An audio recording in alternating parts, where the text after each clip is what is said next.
María Eugenia Vidal. Buenas noches. ¿Qué tal, María Eugenia? ¿Cómo le va? Muy bien. La primera pregunta que le quiero hacer se refiere al tema de la actualidad. Es decir, Juntos por el Cambio debe aprobar el acuerdo con el Fondo Monetario Internacional. Juntos por el Cambio debe actuar con responsabilidad, ¿no? Y como lo hemos hecho siempre, desde el principio de este gobierno, donde nos ha tocado ser oposición. Nosotros decidimos ser responsables y nos hemos pronunciado públicamente. Primero, ayudar a que la Argentina no entre en default. Segundo, comprometernos a no votar ningún acuerdo que incluya aumento de impuestos. La Argentina está sobre el 30% de presión tributaria, uno de los niveles récord que ha tenido en su historia. Tercero, no podemos votar algo que no conocemos. Necesitamos saber cuál es el programa económico a través del cual se van a lograr las metas del entendimiento que anunció el presidente y el ministro de Economía. Ustedes hasta ahora no tienen la más mínima idea de lo que están hablando con el fondo. Nada, y eso es grave, Joaquín, porque faltan 5 semanas para el 22 de marzo, que es el momento donde se define si Argentina entra o no entra en default con el fondo. Se requieren por lo menos 15 días para que el fondo apruebe un acuerdo. Haciendo una aprobación rápida en el Congreso, son 15 días más. Es decir, que ya estamos en un mes. Queda una semana para que terminen de ponerse de acuerdo y nos digan cuál es el acuerdo de verdad. Nosotros no podemos votar una hoja en blanco. Entonces, esos son los tres principios que Juntos por el Cambio ha acordado. Ahora, del otro lado, ¿qué tenemos? Porque quien tiene que tomar la decisión y quien tiene la responsabilidad desde hace 25 meses de acordar con el fondo de una deuda que ya conocía es el gobierno. Y lo que veo del otro lado del gobierno no es responsabilidad. Al contrario, veo peleas, veo silencios, en el caso de la vicepresidenta, veo renuncias y sobre todo veo esta improvisación, ¿no? Que nos hace, que ya no es una casualidad, yo creo que es un modus operandi. Lo mismo pasó con el presupuesto, ¿no? Es esto de llevarnos hasta el límite, hasta el borde del abismo, a todos los argentinos con angustia, con incertidumbre sobre lo que va a pasar y sobre el final tratar de forzar a la oposición a que vote cualquier cosa. Esto ya pasó en el presupuesto a fin de año y esto ha pasado a lo largo de la pandemia. Entonces, nosotros tenemos que tener una actitud responsable más allá de cualquier especulación política. Para nosotros, para mí en particular, default es 2001. Ningún argentino quiere volver a vivir el 2001. Pero también es cierto que no podemos votar cualquier cosa. Entonces, yo lo que le pido al oficialismo es que retome un camino de responsabilidad, que dejen de pelearse entre ellos, que socialicen, no solo con nosotros que somos los que tenemos que tomar una decisión sobre el voto, sino con todos los argentinos de qué se trata este acuerdo y que dejemos de poner todo el tiempo el futuro de la Argentina en juego como si fuera algo banal.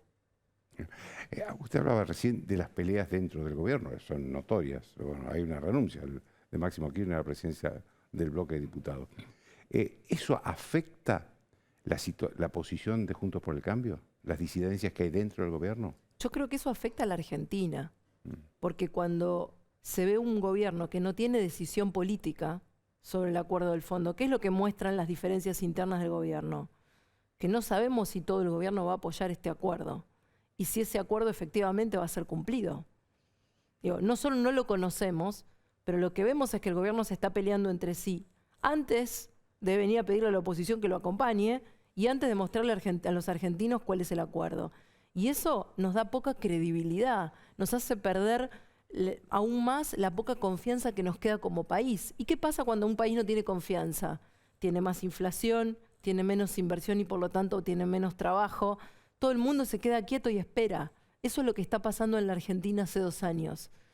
Todo el mundo se queda quieto y espera. Y no estoy hablando de una gran multinacional o de una empresa que se pudo haber ido. Estoy hablando del kiosco de la vuelta, de la pequeña pyme que no toma una persona y porque no sé qué va a pasar. Y seguimos así y hace 2 años que estamos así. Ahora, ¿cómo es la relación de ustedes con el gobierno de Alberto Fernández? ¿Hay puentes eficientes, puentes permanentes o no hay ninguna relación?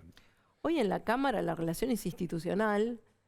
Ahora con un jefe de bloque nuevo de la oposición, con quien tendremos que empezar a dialogar, y con el presidente de la Cámara, pero no hay un diálogo fluido. Bueno, muestra de eso es parte de la discusión que estamos teniendo en estos días por el subsidio al transporte en la ciudad, la quita de coparticipación intempestiva que se le hizo a la ciudad en medio de la pandemia. Este es un gobierno que no dialoga y que ve al diálogo como debilidad y a la concesión como debilidad.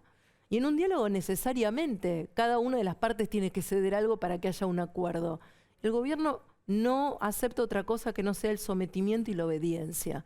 Y es muy difícil construir un país así, y en el medio de todas sus decisiones intempestivas, caprichosas, discrecionales, improvisadas, están los 18 millones de pobres, los 5 millones de indigentes, el más de 1 millón de argentinos que perdió el trabajo y que no lo volvió a encontrar, los 500.000 chicos, por lo menos la cifra reconocida del gobierno, que se quedó sin escuela y no volvió a la escuela por la pandemia. Digo, no, la Argentina no puede darse el lujo ni del capricho, ni de la discrecionalidad, ni de la pelea interna de gobierno. Es un lujo que no nos podemos dar. No. Ahora, usted hablaba recién del tema de la capital, del subsidio al transporte. Y yo veo, a ver, una contradicción en el gobierno. Por un lado, el presidente se manifestó alegre, contento, porque la oposición de Juntos por el Cambio lo iba a apoyar o había dado un comunicado, digamos, de responsabilidad, dijo él, con respecto del Fondo Monetario. Y por otro lado, le saca el subsidio al transporte en la capital, que está gobernado por Juntos por el Cambio. ¿Cómo se explica esa contradicción? Yo creo que de vuelta nos lleva a la misma... Porque acá hay que aclarar que el subsidio que le sacan es solamente a la capital, no le sacan a la provincia de Buenos Aires. Así es. Y es bueno aclararlo. Yo lo primero que diría es volvemos al mismo dilema que planteamos en la pregunta anterior, ¿no? ¿Responsabilidad o irresponsabilidad? Uno elige cómo gobernar. Yo cuando fui gobernadora, uno o le echa la culpa al otro y lleva a todo un enemigo y a una confrontación permanente, o se hace cargo y da respuestas. Cuando yo fui gobernadora, y era una provincia, y lo sigue siendo, con recursos insuficientes, le dimos el boleto estudiantil a 700.000 chicos de 15 universidades públicas después de 40 años de reclamo. El gobierno elige buscar un enemigo y tratar de sacarse los costos de un aumento de tarifa que sabe que tiene que hacer por este acuerdo con el fondo.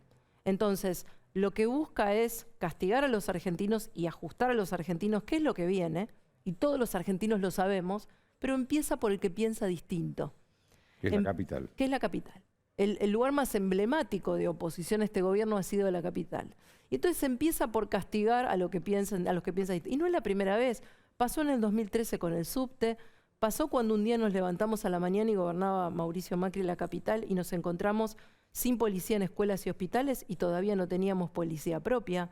Pasó con la quita de los 75.000 millones para resolver un problema de rebelión policial que tenía el gobernador Kicillof en el medio de la pandemia. Decidieron hacerlo intempestivamente. Entonces, esta política de, si tengo que tomar decisiones difíciles, que primero sea sobre los que piensan distinto. Ahora, el ajuste no es que empieza ahora. El ajuste llegó desde hace 2 años. Y si no, pregúntenle a los jubilados. Y si no, pregúntenle a los asalariados. Y si no, pregúntenle a los que perdieron el trabajo y solo pudieron encontrar un trabajo precario. Ya no recuperaron su trabajo formal en blanco. Esa es la realidad. Más allá de las peleas que el gobierno quiere inventar o los escenarios que quiere armar. La gente sabe que ahora paga el pan 25% más caro y que le cuesta 300 pesos. Y que un kilo del corte de carne más barato le sale 900. Esa es la realidad. No importa lo que el gobierno quiera decir que es la realidad. Ahora, ¿usted imaginaba este gobierno de Alberto Fernández o tenía expectativas mejores? Yo creo que volvieron peores, sin duda. Sin duda volvieron peores. Porque además de esta confrontación permanente, del relato, del agravio, además está la impericia. Además está la impericia, ¿no? Y esto lo muestra esta realidad de inflación donde el ministro vino no hace mucho, hace 6 semanas y nos dijo a los diputados de la Nación que la inflación de este año iba a ser del 33%. Hace 4 meses que está alrededor del 4%. Anualizada estamos en el 60%. No le erró por poquito, Sí, más del doble. Casi el doble. Entonces, lo que quiero decir es, hay una impericia importante que no es de vuelta casual. la política de ajuste de este gobierno se llama inflación. Y por eso pueden convivir con un nivel de inflación tan alto, más allá de que nos hagan querer creer, y los argentinos ya sabemos, que los congelamientos de precios no van a resolver el problema. Usted cuando fue gobernador de la provincia de Buenos Aires vivió en una base militar por razones de seguridad, porque era el único lugar donde estaba segura.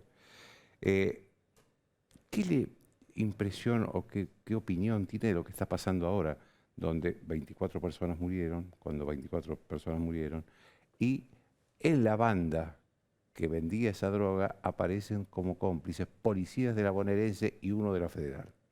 Lamentablemente no me sorprende.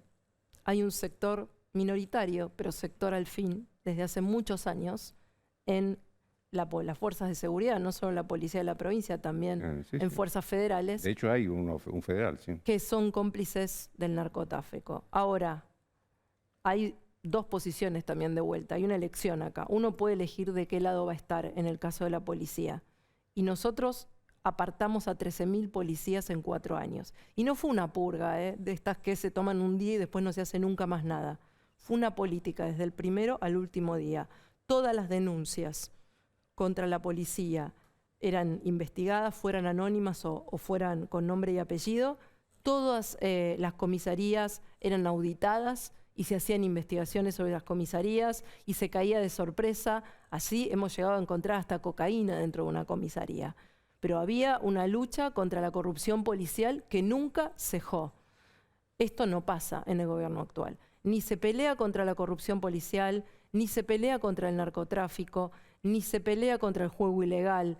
Digo, hubo un cambio absoluto en la política criminal de la provincia de Buenos Aires. Por eso no me sorprende que pase lo que pase. Si usted incorpora a la vida social a 2.000 presos porque hay COVID y los libera de la cárcel, si reincorpora a 400 policías que nosotros echamos por corrupción, sin ningún tipo de justificación, si luego no hay un trabajo conjunto entre gobierno nacional y provincial desde hace 2 años porque los ministros no se hablan, porque no trabajan entre sí, a diferencia de lo que hicimos Mauricio y Macri, yo, en el caso de Patricia Burri con Cristian Ritondo. Si eso no sucede, eso tiene consecuencias, no es gratis. Eso es que la droga se lleva a más de nuestros hijos y eso significa mucha más inseguridad. Pero yo puedo decir lo que yo hoy puedo hacer como diputada y lo que estoy haciendo. Nosotros estamos trabajando en una reforma de la Ley de Salud Mental. ¿Para qué? Para que muchas de las madres que escuché la semana en que murieron estas 24 personas, a quien acompaño, muchas madres quieren internar y no pueden. Gente adicta que se preocupan ante esto, porque no saben si su hijo o su hija va a ser el próximo muerto, ¿no? Y por supuesto, y además hay que llegar de verdad a una investigación profunda para ver de dónde salió esa sustancia que alteró y por qué pasó lo que pasó, ¿no? La Argentina no puede darse el lujo de ignorar estos alertas. Y yo lo que veo es que hay un estado ausente del compromiso con la pelea contra el narcotráfico. Y esto es vidas de nuestros hijos, porque le puede pasar a cualquiera de cualquier nivel social. Así es. Es así, nadie está exento de tener un hijo con estos problemas. Sí, la droga ¿no? La droga no elige en qué casa entra. Puede entrar en todas las casas. Y nosotros, como Estado, tenemos que dar respuesta. En mi caso, creo que el Congreso tiene que dar una respuesta a las madres que hoy no pueden internar a sus hijos porque no tienen voluntad de internarse y están en riesgo, ¿no? Y tenemos que cambiar esa legislación para que puedan internarlos aún involuntariamente para salvarles la vida. Después de la última reunión de Juntos por el Cambio, dio la impresión de que Juntos por el Cambio había tenido una reunión más, digamos, más de acuerdo que lo que parecía, como parecían las cosas, como venían. ¿Esto es una impresión o es lo que pasó realmente? No, yo creo que estamos en un proceso de fortalecimiento, de ordenamiento interno. También Juntos por el Cambio, Juntos por el Cambio de 2021 es distinto al 2019 y es distinto al 2015. Es mejor, porque es más amplio, porque incorporó nuevas fuerzas políticas, como el caso de Ricardo López Murphy o Margarita Stolbizer, pero también incorporó nuevas figuras a la política que no hacían política, como Martín Tetaz, o Manes, o Carolina Lozada. Entonces creo que es un Juntos por el Cambio mucho más amplio, y por supuesto cuando algo es más grande cuesta más ordenarlo. Somos 116 diputados, tenemos representación nacional, legisladores, concejales, intendentes, gobernadores en todo el país. Y eso hace que las discusiones sean más arduas. Pero bueno, nos estamos dando reglas de funcionamiento que nos ayuden a zanjar cuando hay desacuerdos. Esta mesa nacional está funcionando cada 15 días, tomando decisiones en conjunto, nos escuchamos. Y así como en los 2 primeros años, la oposición, que había sido derrotada en el 2019 y parecía que se podía quebrar, demostró su fortaleza, como la demostró como coalición de gobierno, la va a demostrar ahora en los siguientes 2 años. ¿Usted está segura que no hay ninguna posibilidad de ruptura de Juntos por el Cambio de acá al 2023? Segura, absolutamente segura. Tenemos claro cuál es el mandato de la gente. Uno tiene que saber escuchar el voto. Y el voto de 2021 y también el de 2019 fue: estén juntos, manténganse unidos, no se peleen y trabajen por mí. No por qué lugar o qué cargo les va a tocar, sino sobre cómo van a resolver mis problemas. Y frente a un gobierno que elige todo el tiempo echarle la culpa a otros, pelearse y no dar respuesta, es aún mayor nuestra responsabilidad de estar juntos. ¿Cómo se va a resolver la candidatura presidencial de Juntos por el Cambio? ¿En una interna, en las PASO, digamos, de agosto del 2023? ¿Será así? ¿O habrá previamente un colador que vaya dejando a algunos candidatos y otros no? Yo creo que seguramente es una combinación de las dos cosas. Habrá discusiones internas sobre cuál es la mejor estrategia. Yo no creo, Joaquín, y acá pongo algo que pienso ya hace mucho, y la experiencia de haber gobernado, yo no creo que un presidente transforme la Argentina. Yo creo que la Argentina va a ser transformada por una generación, por supuesto con un liderazgo, pero de millones de argentinos, de muchos dirigentes políticos valiosos, algunos de los que hoy ya están y otros que seguramente se van a sumar, espero, de acá al 23, y por muchos argentinos que todavía la siguen peleando.